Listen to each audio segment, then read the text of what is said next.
هل اللواطي له توبة؟ عايز أوصل رسالة أمل لمن وقع في الزنا أو وقع في اللواط.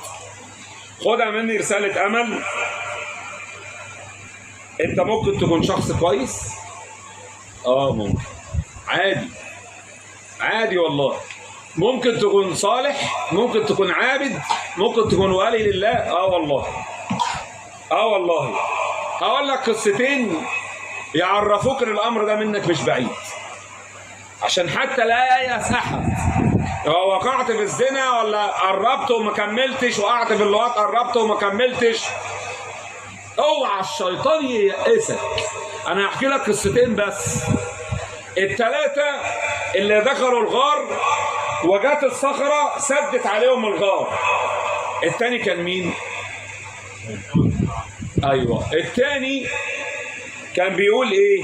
اللهم ان كانت لي ابنة عم ألمت بها سنة، اتزنقت في الفلوس وكعبلت، فراودتها عن نفسها على ان اعطيها 100 دينار، فلما جلست منها مجلس الرجل من امرأتي خلاص قالت له اتق الله ولا تفض الخاتم الا بحقي.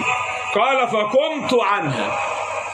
اهو مش ده ماشي في الزنا اهو ده اتكلم وشاور وحكى وجرب لغايه لما اتزنقت وعايزه فلوس واداها 100 دينار خلاص. فقمت عنها واعطيت لها المال وما خدش منها الفلوس. قال وهي احب الناس الي. فقال اللهم ان كنت فعلت ذلك ابتغاء وجهك ففرج عنا الصخرة، فانفجرت الصخرة. ده كان هو السبب اللي نجى اللي في الغار.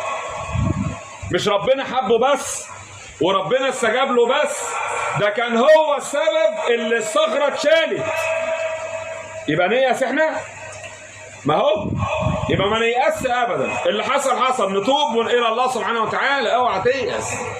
الراجل ده هو اللي نجاهم، اللي انت بتقول عليه زاني ده هو اللي نجاهم، بس كان صادق مع ربنا سبحانه وتعالى. صح كده؟ كان صادق في التوبه. احبط من نفسك، اوعى تيأس من نفسك، كمل وواصل وربنا هيهديك وربنا هيفتح عليك وربنا مش هيسيبك. يا بخت اللي هيصبر على باب ربنا. قل يا عبادي الذين أسرفوا على أنفسهم لا تقنطوا من رحمة الله